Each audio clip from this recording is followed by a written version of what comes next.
Hello, and welcome to another episode of the Military Money Manual podcast. I'm your host, Spencer. And I'm Jamie. And today we're going to give you a glimpse into our personal credit card portfolios and our points accumulation strategies. If you want to sign up for any of the cards you hear about today, make sure you head over to militarymoneymanual.com and you can find all the links for the most current offers on there. Quick disclaimer, any sign-up bonus offer benefits we talk about any of the cards in this episode are current as of September 2021. But are very much subject to change. So if you come back and listen to this later, just head over to my website and you can see the most current offers there. Also, don't forget, I've got a new book coming out, The Military Money Manual, A Practical Guide to Financial Freedom. And that's at the publisher right now in September 2021. And it should be available for purchase before Thanksgiving of this year. So head over to militarymoneymanual.com/book. You can pre-order it there. You can have a look at it. It's got a beautiful cover. It covers everything that I've learned about financial freedom in the military. And it's available in audiobook, hardcover, paperback, and ebook. And you can find it all at militarymoneymanual.com/book. Okay, Jamie, we got a question from one of our readers today. And he's wondering about the Chase 5 out of 24. So his question is, if I open up a Amex Platinum card and then close it, when does it fall off of my Chase at 5 out of 24? And I guess another good place to start with this is, what is Chase out of 5 out of 24? Yeah, really good question, and one that comes up a lot. By the way, we did 2 previous episodes about FAQs, so if you have some of these questions, go back and listen to those if you haven't yet, and that'll kind of help with this as well. But to start with, what is the 524? It's Chase's policy. You'll see it written online as 5/24, and that basically says you can't open in a 24-month period. You cannot open more than 5 cards, and that's a limit that Chase places on. So, including Amex, including other banks, and including Chase, if you have 5 cards open in the last 24 months, the application date you opened the card in the last 24 months, Chase will not let you open up another card until the application date or the account opening date of the oldest one is more than 24 months in the past. Typically, just one finer detail of that as well, of when it actually drops off. So let's say you opened the card. So right now it's September 3rd, 2021. Let's say on August 30th of 2019, you opened your oldest card. And so you're like, perfect, it fell off. What you want to do is, what I recommend, I think there's a lot of data points that support this, is wait to the end of that cycle statement closes out after your 24-month anniversary, and then go ahead and apply. What you don't want to do is just get a little bit greedy and open it 3 or 4 days too early and then miss out on that. Yeah, I think that's a really good point, that patience is definitely a virtue in this game. So the 24 months is not exactly whatever 365 times 2 is. It's you have to have a little bit of a grace period in there. So what I typically do is, whatever month I opened up my last card in 24 months ago. So let's say it's August. I'll wait until not just September, but the following month, and then I know I'm well good in that all the statements have closed and I've dropped off of the Chase 5 out of 24 rule, and I can open up another Chase card. Oh, and there are some other nuances with the 524 rule with business cards. So if you're trying to play in the business card realm, or you have an LLC, you can look up some of that information on the militarymoneymanual.com. So just a quick overview is it's not limited by 524, but you have to have a spot open for Chase. And Amex has other more hidden algorithms, I'd say, of when they're going to approve a sign-up bonus or a new account. But Chase's is right out in the open, a little bit clearer and easier for us to know what the limits are. Yeah.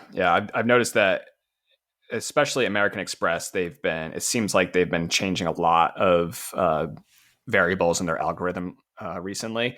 And if you're just getting started in the credit card game, you don't need to worry about these too much. The biggest thing to take away is you want to focus on your Chase cards first and then move on to American Express, just because of the Chase 5 out of 24 rule. If you want to optimize, right? This is if you're going to take it to the nth degree, like Jamie and I have. And Jamie, how many cards do you have open now? So between my wife and I, we have 21 cards open, and we don't pay any annual fees on any of them.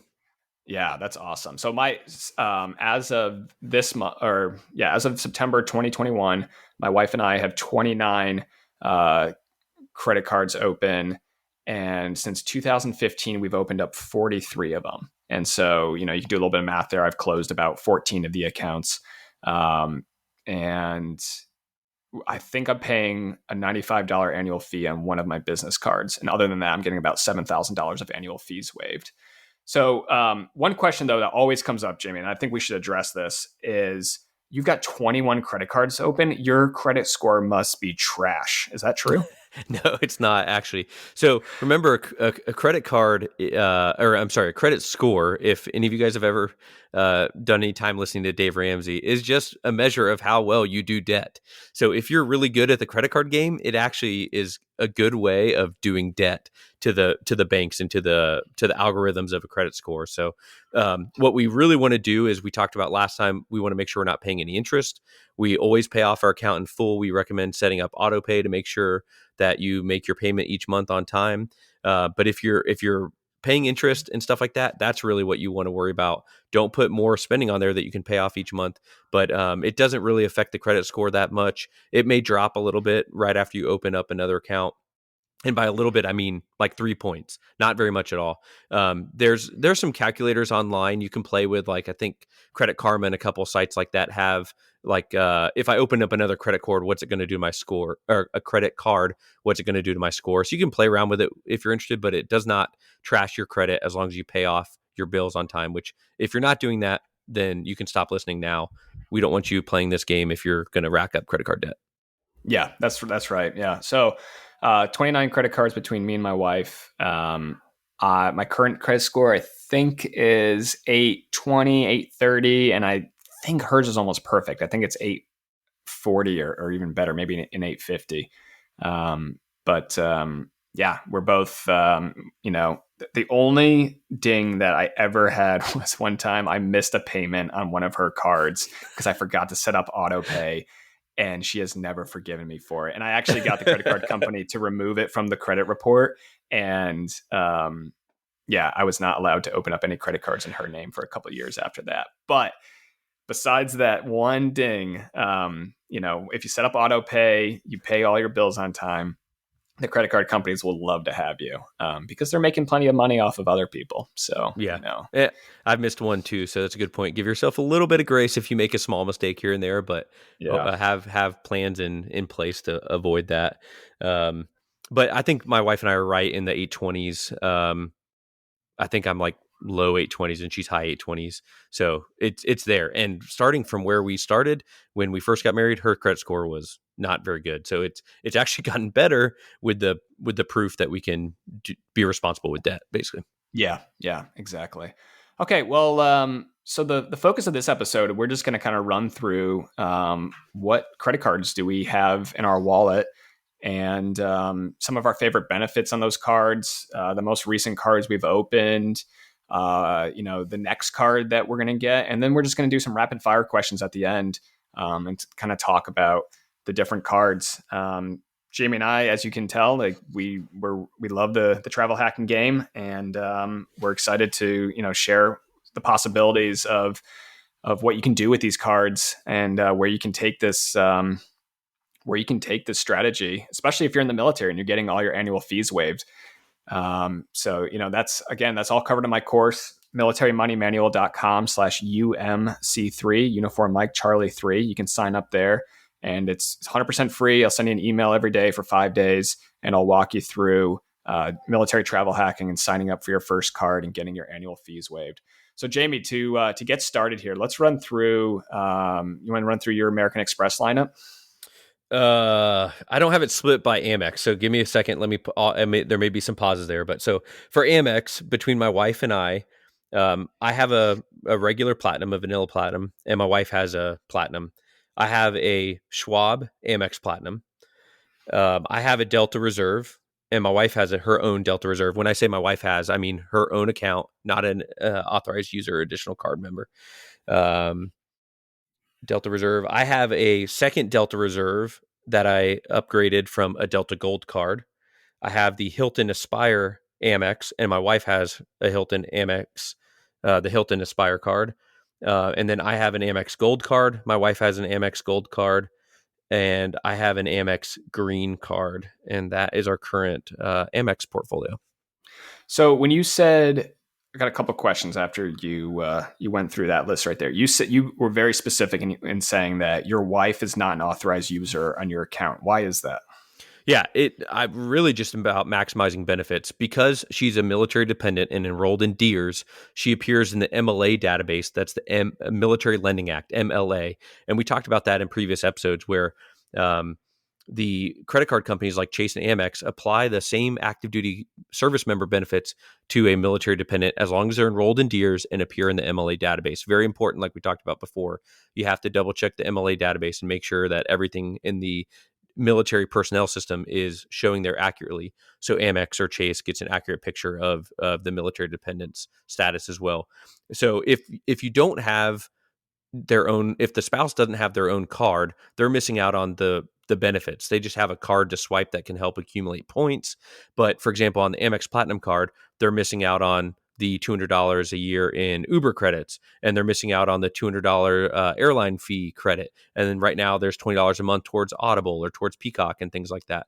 So when they have their own account, which is also completely free for military members and their dependents, then they get all those benefits as well. So it'd be a waste to not get them their own.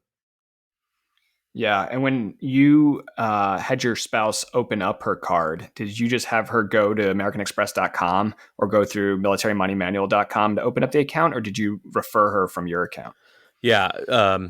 I had a good friend tell me about the referral tricks, who may or may not be on the other end of this podcast. But no, we refer each other, which is completely legitimate. You don't want to refer yourself. That will get you in trouble, and you might see points clawed back or accounts closed. But if you can refer your spouse, someone with their own unique social security number, and then that gives you a little kickback and points as well. So we referred each other when she opened those accounts. Yeah. Yeah, that's a great strategy for military spouses to do, because you're both getting the account's annual fee waived, and then you're allowing the points to accumulate even faster. One of the cards that you mentioned, a lot of people might not have heard about. That's the Schwab Mx Platinum. Is that the same as the Mx Platinum, or is it considered a different account? Can you talk a little bit about that? Yeah, so it is considered a different account, and it's a unique card. So we were able to get the sign up bonus for the regular Amex Platinum, which you might hear referred to as the Vanilla Platinum, and then we were also able to get the sign up bonus for the Schwab Platinum, and then all the same benefits apply. So the Schwab Platinum comes with its own airline credit, its own Uber credit, and all those additional things. So, for example, like right now, I have 2 Audible accounts, and I switch back and forth. One credit comes from my Vanilla Platinum, and one credit comes from my Schwab Platinum, and both of those are covered by the current benefits. So they're different, but the benefits overlap a lot. And then the Schwab has some own unique benefits, like you can redeem it for investment and things like that with your Charles Schwab account. Yeah, that's something that not a lot of people know about, is that there's different, we call them flavors of the Amex Platinum card. There used to be a lot more, Mercedes-Benz, Ameriprise Platinum, but I think now they've whittled it down to Schwab, Morgan Stanley, and I'm not sure if there's those any are only others. 2 I know about. Yeah, those are only 2. So, well, cool. So you've got, how many Amex cards was that? Like over a dozen, over 10 maybe. Do you carry all those daily in your wallet, or do you have like a daily driver that you tend to use? So I'm kind of a nerd when it comes to this, and I have this really cool spreadsheet that drives my wife crazy, where for each category of spending, I have which card is best. Now that is not necessary or best for everyone's personality. Completely get that. It works for me. So if I'm going to a restaurant and I know I'm going to go out, then I'll reference my spreadsheet, which now most of it's in my head, and I can be like, okay, I get 5x dining with the City Prestige, or I get 4x Amex points with the Amex Gold card. And then I'll be like, okay, I'm taking the gold card with me to dinner tonight. Or when I go to a hotel, I know the green gives me 3x on travel, whereas the Amex Platinum is only 1x on just a regular hotel. So I'll take the green with me, even though handing it to the cashier is not as cool as handing a metal card. The green gives me better rewards. So I do use a spreadsheet to kind of organize that. In my wallet, I typically have, other than my debit card, I have a Chase Sapphire Reserve, an Amex Gold, usually my platinum as well. And then right now they have the $20 a month dining credit. So I usually have one of those cards with me as well. So if I do end up eating out or something, then that $20 a month will be reimbursed for the dining credit. Like that's currently on the Bonvoy, the Hilton Aspire, and some of the Delta cards. Yeah. So for my lineup, usually I'm not thinking so much about the points I'm going to earn other than like the broad strokes. So I don't have a spreadsheet where I'm keeping track of like the optimal card. I kind of take an opposite approach from Jamie here.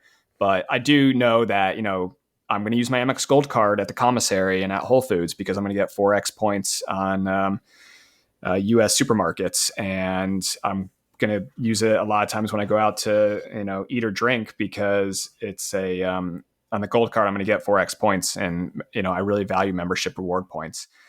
So I kind of keep track of like the broad strokes. If I'm going to book an airline ticket, I'm usually going to use my Chase Sapphire Reserve or my Amex Platinum and earn a lot more points, with those cards. But if I'm trying to meet the minimum spend on a card, then I'm usually just going to use that card for Yeah, all 100%. transactions, and Yep. and try to meet the minimum spend as quickly as I can.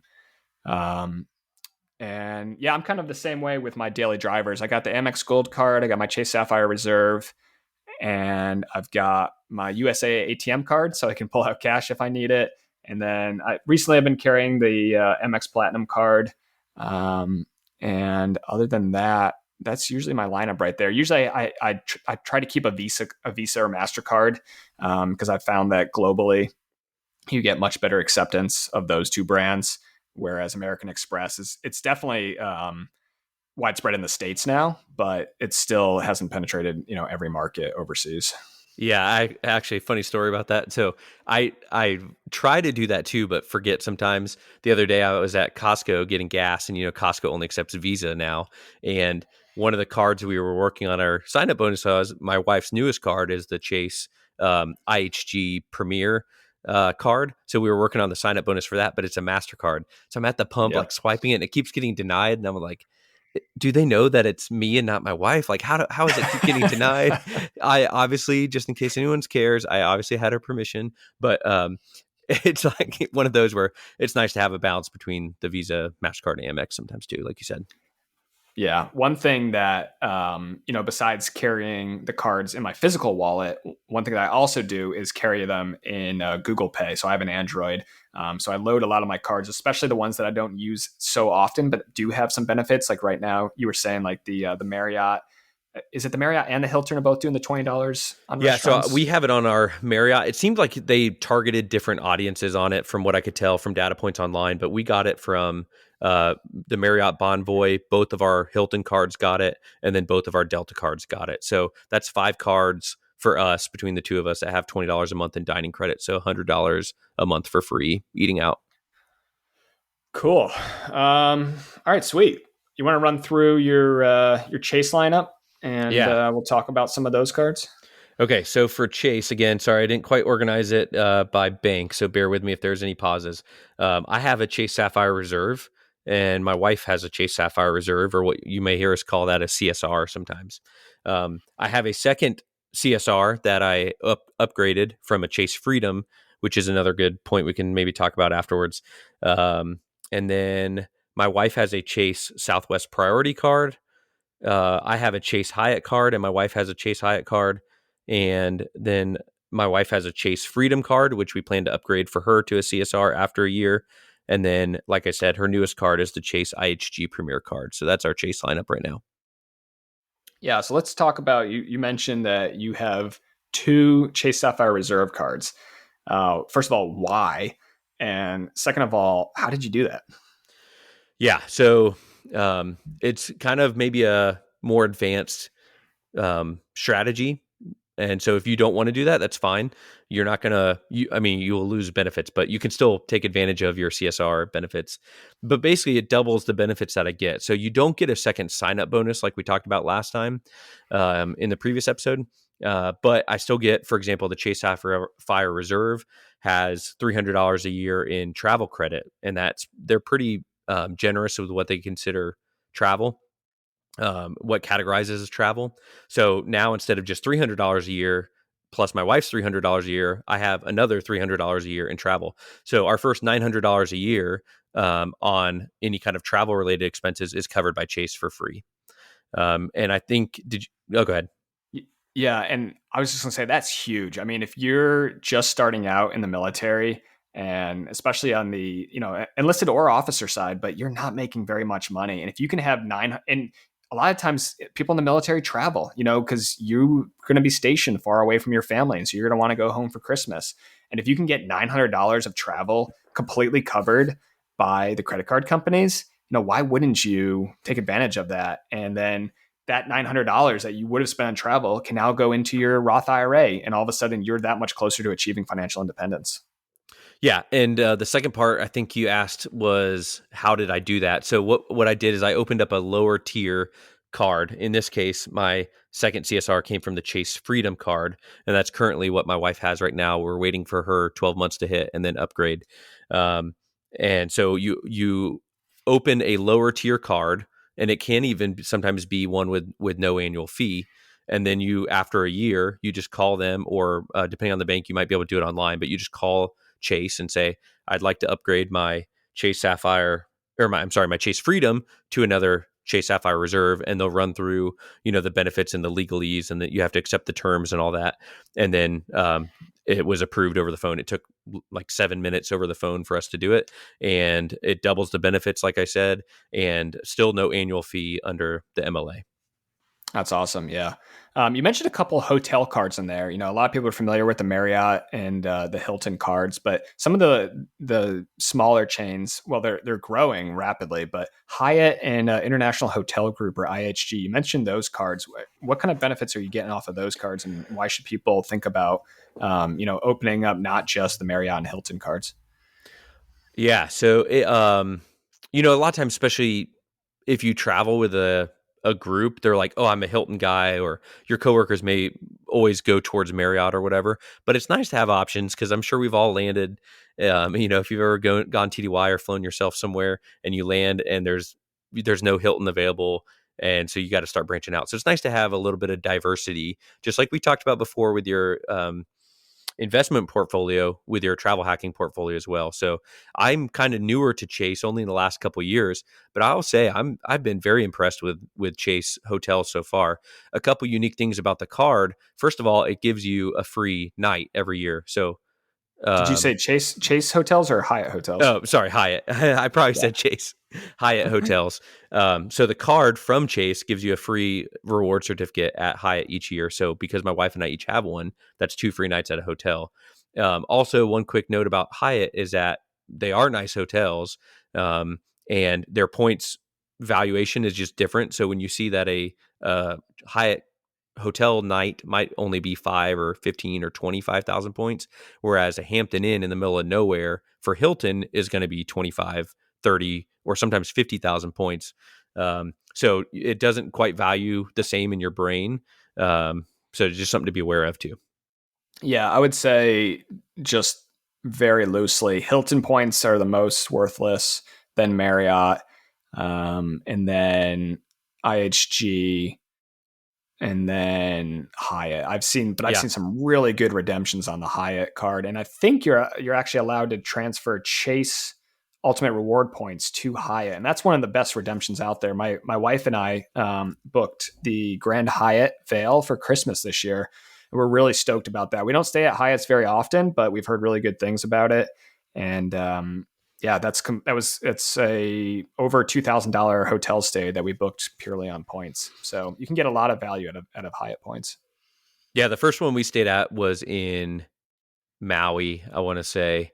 In my adult life, at least. I'm sure I've stayed at a Hyatt before, and it was a nice hotel right on the beach, nice rooms, very fresh, great staff and things like that. And then sometimes, depending on the season, the room, even in Hawaii, might only be 5 or 8,000 points a night.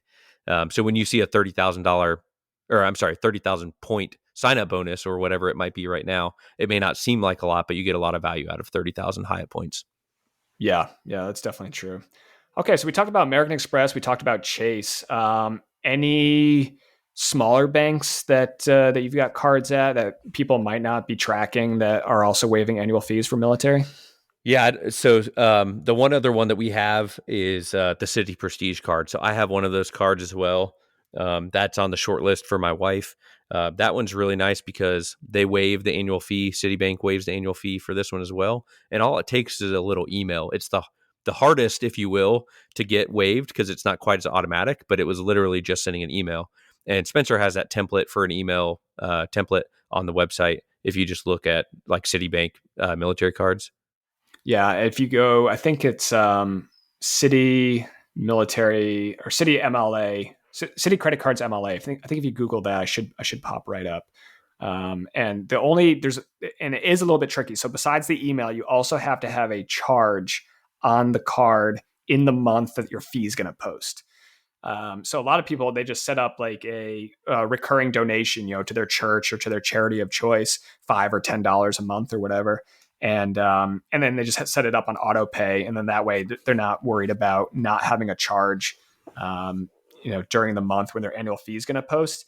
And last year I actually forgot to put a charge on the card because I haven't set up that auto pay and that automatic charge system that a lot of people use. And so I had to pay the $95 annual fee just because of my own, lax attitude towards it. But this year, a spreadsheet, I bet you would have remembered.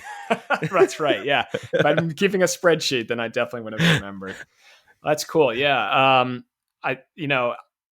I'm not going to go through my entire lineup. It's essentially the same as Jamie's, 29 credit cards. The only difference with my lineup is I got a lot of platinum cards from American Express. I've upgraded gold cards. I've upgraded green cards to the platinum card.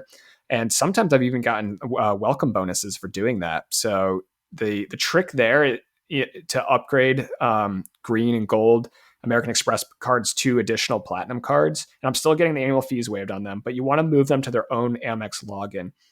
So if you Google multiple Amex logins or military money manual, multiple Amex logins, it should pop right up. And I walk through exactly how you can detach your green card or gold card from your primary Amex login profile and then create a new profile. You put the green or gold card into that profile, and then you should have a link just pops up a day or two later that says, hey, would you like to upgrade this to an Amex Platinum card? And you usually have to wait about a year. But I've actually had it happen faster. I opened up a green card and 9 months later, they sent me an offer for 20,000 points to upgrade to a platinum card. And I was like, okay, nice. Sure. And eventually you can move it back over to your main login, right? You don't have to remember 2 Amex logins forever. That's right. Yeah. So I always, as soon as I upgrade it, I then detach it from that kind of dummy profile or, temporary profile, and then, or upgrade profile. And then I move it back to my primary profile. And then that way in my Amex app on my phone and AmericanExpress.com, I just have one login for me, one login for my wife. And that's our primary login. And we can see all of our cards in there. Nice. So, so eight platinum cards, a couple. My wife and I both have a gold card. We've got green cards, Aspire cards, Marriott, Delta. I've got a business platinum card, which is annual fee waived because I was grandfathered in because I opened it before they switched the rules. Business cards, though, are not annual fee waived anymore. So unless you want to pay, I think it's pretty crazy, like $500 or $600. I can't remember what the annual fee is exactly on the business platinum card, but it's on my website if you're interested. You can earn a lot of points, a lot of American Express points with it, but I don't always recommend that one to military service members because there's other cards that waive the annual fees. So they do have huge sign-up bonuses on the business card sometimes, though. Chase does too. Yeah. Yeah. And that was the other thing I was going to mention is my Chase lineup is basically the same. A couple Freedom, Unlimited, Freedom Flexes, Hyatt, IHG. But then because I've got a business, I've got an LLC, I'm able to open up the Inc. Business Unlimited or the Inc. Business Cash. And both of those cards come up with big sign-up bonuses and actually pretty good earnings profiles to bonus categories on certain categories. So I'm a big fan of the Chase business cards if you can access those. And again, you'll need a 5 out of 24 slot open, but they don't actually count against Chase 5 out of 24. It's kind of a loophole there for the Chase business cards. So they can be pretty powerful as you get further along in the military travel hacking game, but I don't recommend you start there. Yeah, as you start diversifying your card portfolio, what you'll find is sometimes we've talked about before is like, well, I kind of like earning 1.5 times Chase points on my Chase Freedom card, and so it can be almost hard to give it up. But then you're like, okay, but then I'm going to get $300 a year from my CSR, or the green card, similar thing, 3x on travel. That's way better. It's 3 times better than what the platinum card offers you. Right. Even a Right. history major can do that math. Yeah. Exactly. Yeah. Yeah. Yeah. I mean, that's the credit card companies are banking on basically inertia and decision fatigue and, psychology. Like people get attached to their cards. And so you'll see, like, you go out to eat with, anybody in the military, right? And half the guys or gals are going to pull out the Mx Platinum card, but that's only earning 1 Amex point per dollar spent on restaurants and bars. And, I tell them, like, why don't you guys get the gold card? Oh, I like the platinum card. And it's like, It looks the gold cooler. yeah, it looks cooler. But I don't know. Honestly, I think my rose gold MX gold card looks even better than I don't know about that card. One. So, okay. So we talked about Chase, Amex, Citi. US Bank also waives annual fees, but I don't have any of their products. So I'm not, I'm not going to get too much into them. What was your 3 most recent cards, and what are you thinking for your next cards? Okay, my most recent ones were my Amex Schwab Platinum and a green and a gold. So those are 3 newest ones. And with the green, I probably will end up upgrading that to platinum. The gold, I will probably hang on to. And then the Schwab Platinum we talked about already. So those are my 3 newest ones. What's coming up next is a Amex Schwab Platinum for my wife. And like I mentioned before, that gives her all the same Uber credits, the Audible Peacock, digital entertainment credit, the airline fee credit. So a lot of the benefits of having multiple platinums overlap. Like you don't need multiple TSA pre-check reimbursements and multiple cards to get in the Centurion Lounge right now, at least. But there are so many other benefits that are nice to have double of that it's worth it for us. Yeah. I think for myself, it's actually been a while since I've opened up a card. I think I just got an offer in the mail to add an additional user to my one of my Mx Platinum cards for 20,000 points if they spend $2,000. This is a offer that comes out pretty frequently. I don't know how they target people, but yeah, I signed up for that one. So I added my wife as an additional user to one of my Amex Platinum cards, and we'll earn 20,000 points. That's basically 10x points for $2,000 of spend. And if that $2,000 is spent on airfare, that could be 30,000 points. So that's a great way to stack up points there. Yeah, I wanted to mention too for the Schwab Platinum. As of now, right now, the sign up bonus is 100,000 Amex points, which is huge and a very good bonus. Anytime you see 100,000, you're rarely going to see more than that. I would recommend taking advantage of 100,000 if you see it.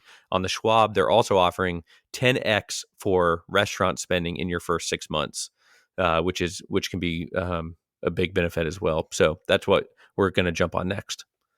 Yeah, that's a really good offer that a lot of people should make a move on now before it's usually 60,000 points. And I wouldn't be surprised if, next year, if the economy recovers and we're kind of past the COVID thing, if they drop it back down to 60,000 points. Usually they bump up the bonuses when they're trying to gin up new business.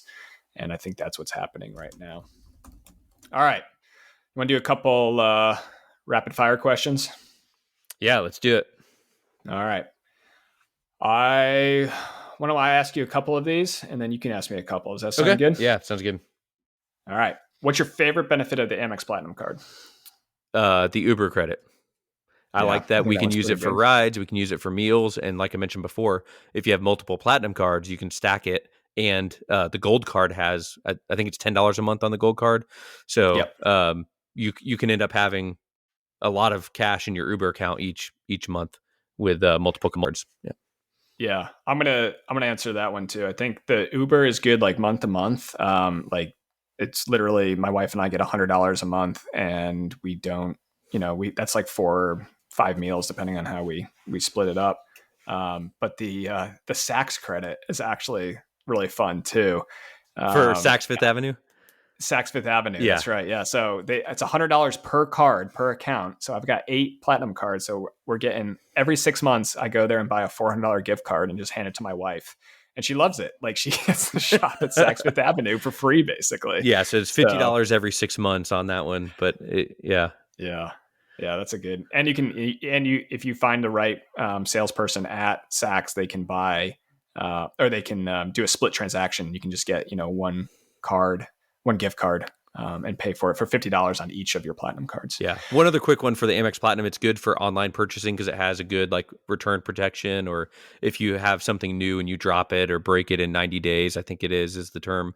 So there, I do use the Platinum for a lot of online shopping or big purchases to get some of those protections. Yeah, that's a really good point too. Which website, Amex, Chase, or Citi, do you like best? Amex, I think by far is better. Yeah, I'm really like Chase is really growing on me though. They've done a lot of good changes, and the Chase travel portal, I think, is almost better than the Amex travel portal now. But the Amex chat feature is Citi doesn't have quite the same level of service, so the chat puts it over the finish line for me. The chat feature is amazing. It's 30 seconds. I'm connected to a rep, and they solve the problem in less than 5 minutes. Yeah. So really, really good customer service from Amex. Chase, it's like send them an email through like a archaic messaging system from the 1990s, and like put up a smoke signal and hope the carrier pigeon arrives. I mean, it's terrible. I will say Chase does a better job of laying out all your cards and balances and due date on one screen. Same with some of their offers. Whereas Amex, you have to click between cards to see, the balance and due date and stuff like that. But yeah. Okay. So you like the Amex website. How about app? I'm going to go with the Amex again, but I will throw a quick shout out to Chase. So if you get a sign up bonus card, like if you apply for a new card with Chase does a better job of telling you how you're doing on your sign up bonus tracking. I think Amex has just recently released that on the website. So I think they're getting better at it, but Chase's app has that cool feature, but Amex's website overall, I think, is just a little, their app is a little cleaner. Yeah, especially for managing multiple accounts. It's really nice to open up my Amex app, and I can scroll through and see all the balances on all my cards. And, if there's like a random one that I haven't used for a while that's got like $100 charge on it, it's like, what the heck is that? And it's like, it jumps out at you right away. Yep. So yeah, I really like the Amex app. I don't use the Chase app that frequently, honestly. And the Amex app is nice too, because you can scroll through all the offers and quickly add them. The Amex offers, quickly add them to your card. So yeah, I really enjoy that. What's the coolest looking card you have, or that you've seen? So I don't have a rose gold card. Yeah, like some of the designs are very interesting. Like the Delta Reserve card is purple, like the flight attendants' uniforms. Not a big fan of that. And honestly, I could care less whether it's metal or not. And I feel like the metal cards peel and separate. They're more prone to damage. But I think the Amex Platinum card probably looks the coolest. I get the most comments about that, handing it to a cashier about the Platinum card. Yeah, I would say the Platinum card definitely has the waitress or waiter cachet, but I think the Chase, have you seen the new Chase Sapphire Preferred design? No, we don't have any of those. Yeah, it's pretty clean. Yeah. I like that. And actually the Chase Inks, I think it's the Ink Business Cash, is kind of like a metallic looking. It's a plastic card, but it kind of has like a metallic paint job on it. That looks pretty cool. The IHG card and the Hyatt cards are actually pretty clean looking too. Yeah, the Hyatt card it's very a clean design. Yeah. Yeah. I appreciate a clean design. I really like the MX Platinum is going to a much more clean design. And they've moved, a lot of the stuff to the back of the card. The Centurion card, I've never actually seen one, I think, in person. But the black, that's the MX black card. It like the points actually aren't that great. it's cool, It's a status symbol. That's it. it's a status symbol, and I don't really care about those too much. Yeah. So, favorite past vacation spot. Oh, wait. Let me caveat this. Yeah. That you've booked with points. Okay. Well, we've talked several times about our trip together with you and your wife and my wife and me to Lanai. And we did half points, half cash for that vacation. And that's going to be towards the top of our list, I think, forever. That was a great vacation, and one of the best hotels I've ever been in, for sure, if not the nicest one. Yeah. What about you? Yeah, What's your answer to that one? I want to hear. Oh, that I booked with points. Well, maybe your A&A one that I don't. Well, so one time, there was the Japan trip we had planned that never came through. That was definitely my best points redemption. But I didn't actually get to execute the flight, so I don't know if it counts. That was 240,000 Amex points for $27,000 of first class tickets, Honolulu to Tokyo round trip, me and my wife, so 2 seats in ANA first class, All Nippon Airways. That would have been my best points trip, because we also booked the Kyoto Ritz-Carlton. Don't tell my in-laws this, but we booked it for them and us for 2 nights, and that was like 500,000 Marriott points. It was a great redemption. Those rooms were like $2,000 a night. And so that was a really good redemption too. I would say, when I was living out in Abu Dhabi in the United Arab Emirates, I got some really good redemptions on Singapore and Emirates and Etihad, the big luxury travel airlines out there. And we flew for a while there. We flew Singapore business class, my wife and I think it was 3 times round trip between Australia and New Zealand in like 6 months. Nice. So yeah, those were good. Singapore's nice. I really like Singapore. Yeah. And what I love about, one more comment. Sorry. What I love about the redemption is it allows you, even if your whole vacation is not done with points, but let's say you can redeem some for your flight or only for your hotel and you pay for your flight, it allows you to kind of balance it out and maybe splurge a little bit more in another area because your hotel is fully covered or something like that. Yeah. Right. Yeah, that's true. Yeah, you can, kind of like what you were saying, where you booked half your 4 seasons with points and cash. If you look at it, just the cash redemption rate, it was like $500 a night. And that's, I've stayed at much worse hotels for $500 a night. Okay. Which card do you swipe the most often?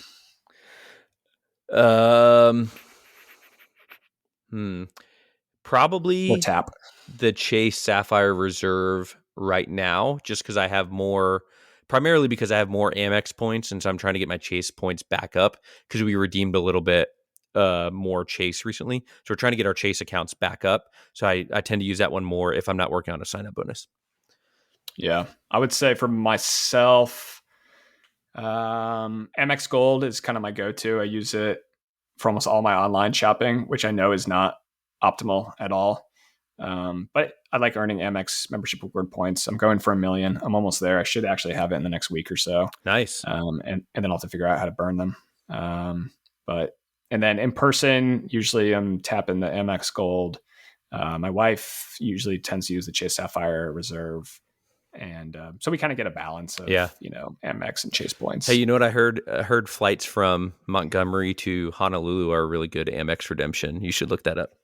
Yeah. Oh yeah, with Delta. All right, should I ask you some now? Let's see. Let me jump in on this. We talked a little bit about hotels, but is there a nicest hotel you've ever stayed in? What would you say to that? Gosh, the Four Seasons Resort Lanai. I know we say it every episode, but that was probably the nicest hotel I've ever stayed in. Just every detail, like you couldn't walk down. It was like living in a botanical garden, and yet there was no leaf that was like out of place. Yeah. And just that level of attention to detail, like I appreciate that. Yeah. And the staff was incredible. Everything was about it. The food, everything was incredible. The Sensei Lanai, it's on the same island of Lanai in Hawaii. Almost equal. And then, we've had great experience. Ritz-Carlton, Geneva.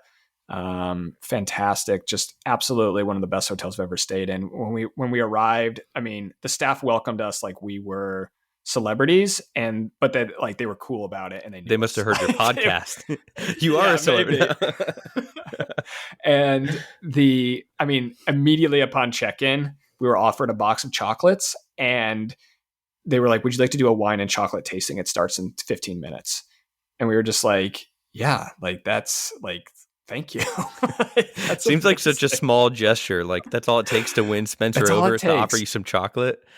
Well, it's kind of like the DoubleTree, man. Like before COVID, like Yeah, when you the checked in and cookie. they would open up that hot drawer of cookies and just hand you a cookie, like I was a sucker for that. Yeah, So, yeah. All right. You yeah. mentioned a little bit about some good airlines. Is there a particular flight or experience that you want to highlight as your best airline flight or experience you've had? It's got to be Singapore business class. That's my top so far. I've flown Emirates business class and like had champagne at the bar in the back. That's a pretty unique experience. That was on the A380, and let me see who else I've flown recently. Yeah, it would have to be. Let's see. I've flown Etihad business class, which is there's two different kind of. There's the daytime lie flat experience, and then there's the nighttime lie flat experience, and so they're two different. If you only experience one and you don't experience the other, then it's hard to compare them. Hmm. But on Singapore, when we would fly from Dubai to Auckland, New Zealand, or to Australia, we'd have a stopover in Singapore, and that was actually really nice. So sometimes I'd catch like a night flight out of Australia, sleep the whole time, and so you really don't get to experience like any of the service on board. But it's amazing sleeping in a To in a not be lie flat miserable. bed. Yeah. Yeah, and then you show up to Singapore, and I had 12. I purposely booked a longer layover of like 12 hours, and I went and explored Singapore for a couple hours and had a beer at a brewery that had been there since the British occupied, and it was That's cool. it was really cool. Yeah, So so I I know really like Singapore. you recently took a flight on Delta One lie flat. That didn't quite make the cut, huh? Yeah, yeah. So that was Was it better than that was your a couple. first experience in Delta, at It least? was better Okay, than the that's first good. experience. I'm actually going to do another article. So if you Google like Delta One experience Honolulu, I should pop up. And the first one we did it was Honolulu direct to Atlanta. It was not good. It was on their old 767, which is just an old airframe, and the seats weren't very nice. But Yeah, we did one recently on their A330, 30. Yeah. probably. Yeah, and that was really nice. And then my wife just did from Charlotte to where was it? Charlotte to Honolulu in American, uh, their flagship business class. That's nice. We've Huh. flown that Nice. before as well to To Dallas? Dallas Yeah. from and that's the American. I would say American flagship business class is the best, U.S. domestic product available in business or first class. Nice. All right. Well, we talked earlier about the best redemption you ever had on that Honolulu to Japan ANA flight. Are there any ones you regret, like a worse redemption? Uh, we have a good friend who will probably listen to this podcast, and he admits freely that he uses all his Amex points on Amazon, which is a Yeah, terrible redemption. But it's he doesn't terrible. pay for anything on Amazon. Do you have any that you wish you had done better in retrospect? I tend to forget the bad ones. That's probably good. Yeah, I think there was one with Chase where I emptied out my points for something stupid. I might have even cashed them out, and then like a month later, we had to book flights, and I could have gotten instead of gotten like 1 cent per point, Yeah. I could have gotten like 2 or 3 cents per point, and so that stings a little bit, especially if it's like 200,000 points and you're missing out on potentially thousands of dollars of travel. So Yeah. But also, I guess remember too, the points are free. So if you do what's a pretty crappy redemption and you end up getting like yeah, a nice like date night, a gift card or whatever, you can redeem them for gift cards to, Ruth's Chris and a movie or something. It's still free money for you and your, spouse or whatever. So if you do it, it's not the end of the world.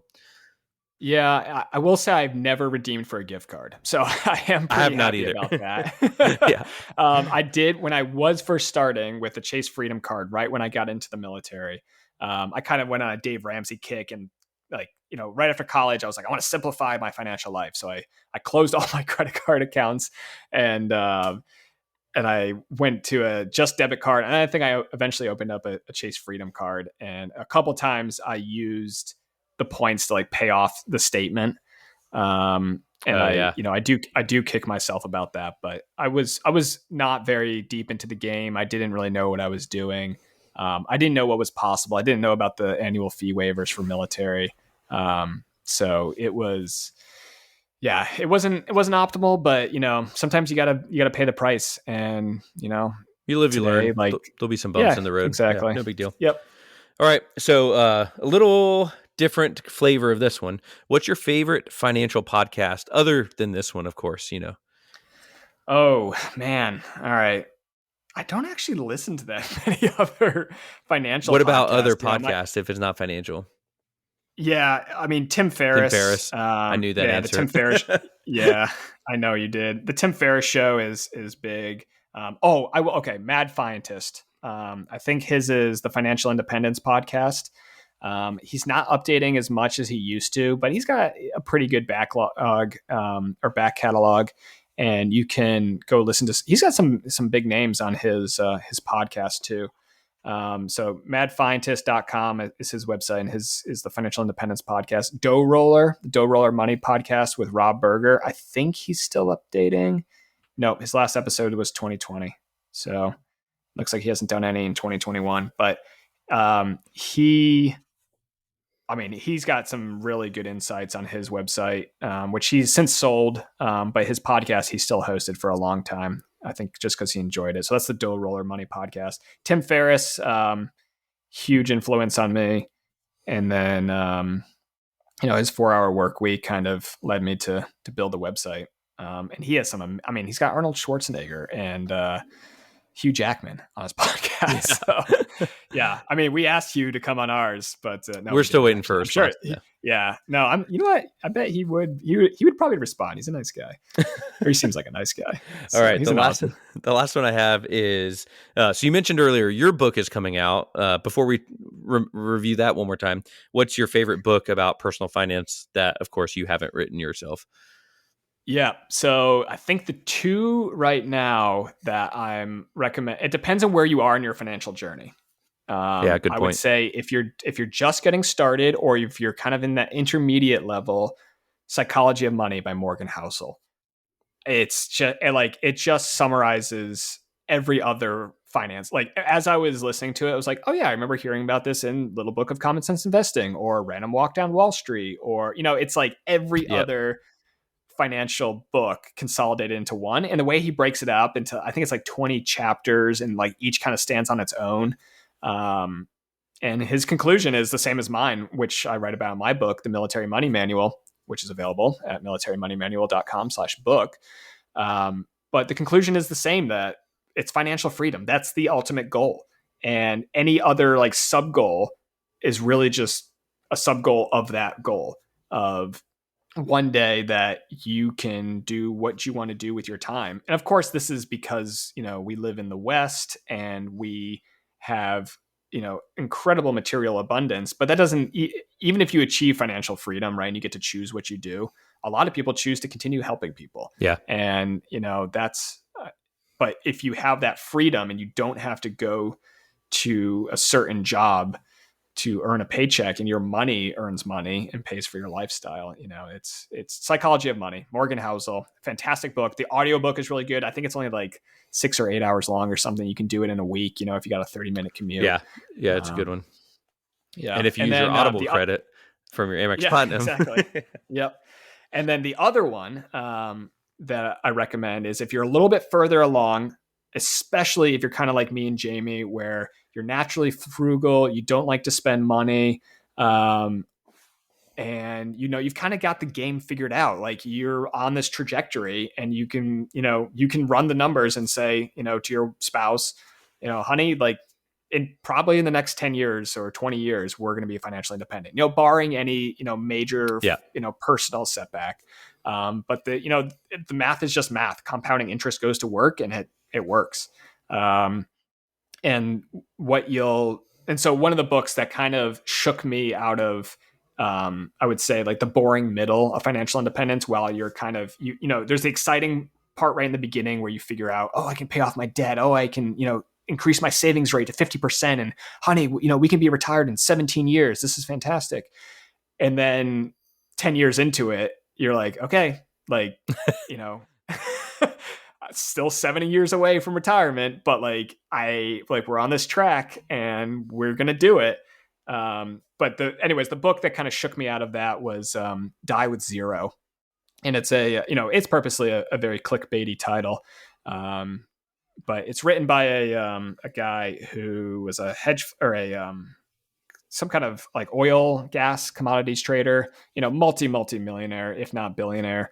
And essentially what he's saying is like, life's short and you don't know how much of it you get. So enjoy it while you have it.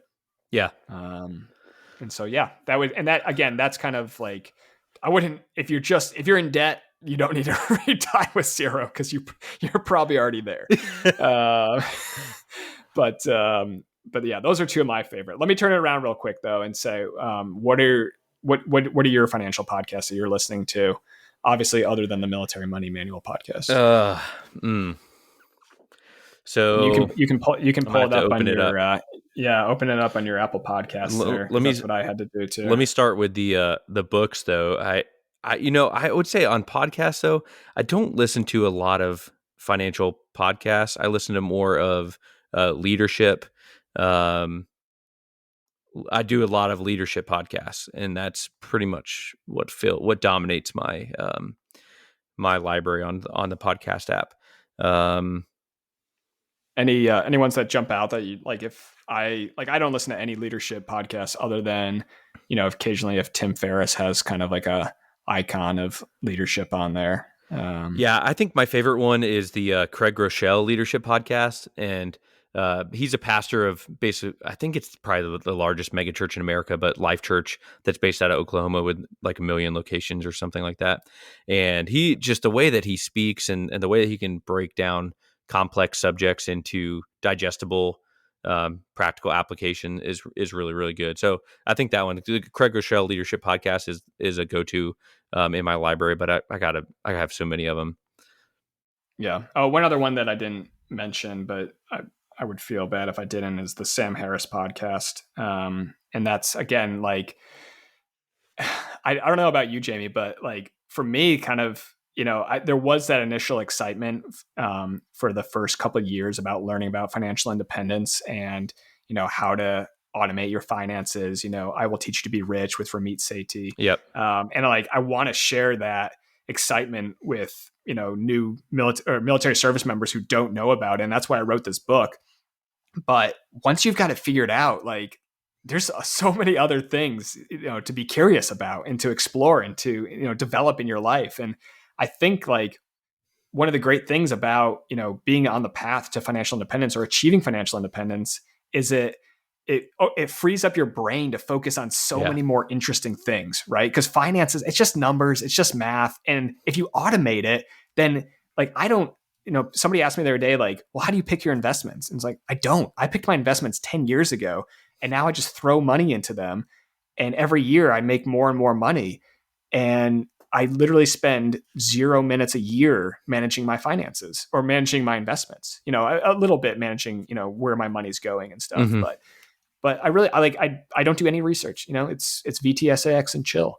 So, and I think that's, like, it's funny that if you look at your podcast lineup, my podcast lineup, and, we're interested in other things, there's more to life than just, I know it's funny hearing that on a financial pod. Maybe we need to start another podcast. Well, the other thing pilots are good at is talking about ourselves in airplanes, so we could always do that. But oh man, that would be so much fun. Yeah, I got to talk about airplanes yesterday for 5 minutes, and like somebody was like, man, you really like talking about this stuff. And I was just like grinning. I was like, yeah, I do. I love this stuff. So That's awesome. And the whole point of that is, yeah. like you mentioned, of just having the freedom to choose, and whatever you're passionate about, or you want to go pick up a skill, like you have the time to learn how to play the ukulele because you don't have to work if you don't want to, or whatever.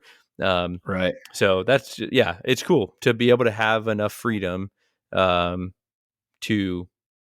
have the freedom to choose what to spend your time on and when.